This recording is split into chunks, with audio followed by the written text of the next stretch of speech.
So they used to come up to Dick James and we'd speak and have a few laughs, and I would cut demos for them and everything. Anyway, one night I was engineering. This was now after I'd come back from Island Studios. I was now studio manager. And they wanted to do a master recording, which they hadn't done at Dick James before, but they wanted to do it. They didn't have a producer with them. And Dennis Berger, who was one of the A&R guys in the office, was just there to oversee it. And of course it was that same studio. Now we had decent equipment, but I still couldn't see the controller of the studio. They couldn't see me. And the other office is where we had Reg Presley, because he was playing acoustic guitar. So we were all separate.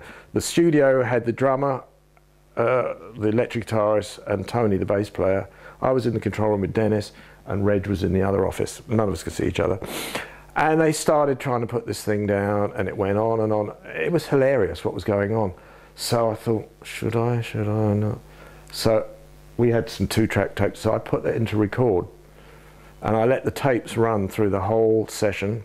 And when they came back in the control room to hear what they'd done and then talk about it, I would sit with my finger on the talkback, because the ident would go to the tape. Anyway, this session went on for 3-4 hours maybe, and it just fell apart totally. And we abandoned it at 2 in the morning or something, and everyone went home. I was tired. I just turned the studio off, went home. The following day, there was no session booked in. As I say, it was only a demo studio, so we didn't work all the time.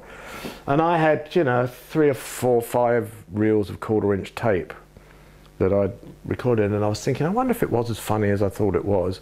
So I'd mark them as 1, 2, 3. So I put the first one on, listened to it, and there's lots of talking, lots of blank bits, lots of door slamming, people going in and out of the thing. So I would just listen to it until I got to a funny part, you know, and I'd cut that funny part, right? And then I would listen to the next bit, and there'd be 5 minutes of nothing or just boring talk. So I'd pull all that bit out, and then the next funny part would come on, so I'd join it up. Now I kept joining all the funny bits, never intending to make anything, but just to have all the funny comments, you know. And I went through it. It took me a couple of hours, all these reels, cutting out, you know, long stretches of nothing and then hearing funny bits. But it was as it was. I never got a bit and thought that would be good in that bit. It just was as it happened through the evening. And at the end of it, I just, you know, had a cup of tea and I played it back and I thought, oh my God, that is unbelievable. And someone came into the studio, you know, one of the guys worked there. I said, listen to this. And fell about and said, oh, give us a copy. And I went, all right. And it just went from there. Yeah, and I was the guy that did the Troggs tape, but not too many people know that. Yeah, and I started doing tapes for people, which I thought, I shouldn't be doing this, but people wanted tapes. And of course, they'd have a tape and they'd copy it for their mates and this, that, and the other. And it went on and on and on. Anyway, time went on, and a few months later, Dick James came into the control room and said, I've heard that there's this tape going around of the Troggs. Do you know anything about it? And I thought, oh, well, that's it, I'm dead, you know. And I said, well, actually, yeah, I do. He didn't ask questions. He said, well, do you have a copy? And I went, yeah. He said, could you do me a copy, because they're coming up. They've heard about it too, and they want to hear it. And I thought, oh, shit. Well, that's it. You know, I'm out the business, you know. So I made a copy, and I was very, very worried. So they all came in, and Reg came into the studio, and we were talking. We didn't talk about the tape. He said they had a meeting with Dick. He didn't say what it was about. So we talked. Anyway, he went in. I'd given the tape earlier to Dick James, you know. So they all went in the office, and they had this meeting. And the office was just sort of around the corner from the studio. So after 10, 15 minutes, I wasn't busy, so I came out into the reception area where Dick's office was, and I could hear the tape. They just started it. Now all of them are in there, Dick, all the Troggs, and the tape.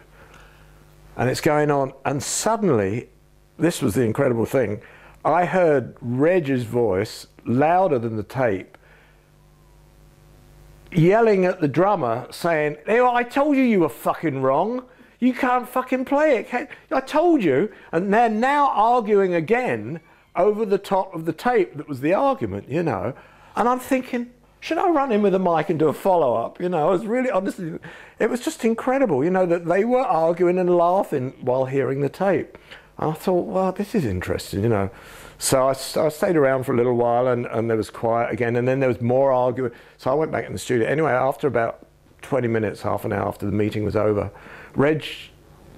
I was out in the studio thinking, oh God, Dick's going to call me and all hell's going to break loose.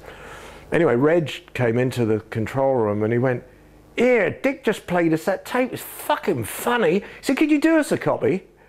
And that was it. That's as far as it went. They loved it. Then a few years later, I was on the road. We're up in Birmingham, and before the gig I was in the green room or dressing room or whatever, and there was loads of people in there. And a guy I hadn't seen for years, who actually engineered Kiki Dee's first album that I produced with Elton, the Loving and Free album, a guy called Richard Dodd. He came up to me, and I hadn't seen him for years since we'd done that album. "Hey, Clive." "Oh, Richard, what are you doing here?" He said, "Well, I came to see the show." He said, "But I'm up here working with Jeff Lynne. We're doing an album for him, and here in Birmingham, you know." And so we talked for a while, and you know, and he said, "Yeah, George is here," and I hadn't noticed George Harrison was standing in the corner. I hadn't even noticed, you know. And he said, "Have you met George?" I said, "Oh, years ago, you know, they were signed to Dick James and one thing and another." And I said I did meet him, but he wouldn't remember me. And he said, "Well, I'll introduce you to him," you know.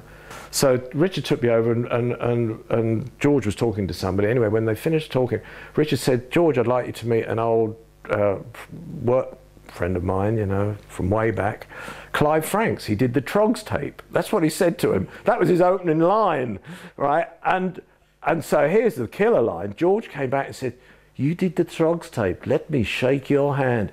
You've given me and the boys years and years of pleasure." And I was like gobsmacked, you know. And I said, "Hang on a minute, you're George Harrison. I'm supposed to be saying that to you. You've given me years." And so that broke the ice, you know. And we started talking about the Troggs tape.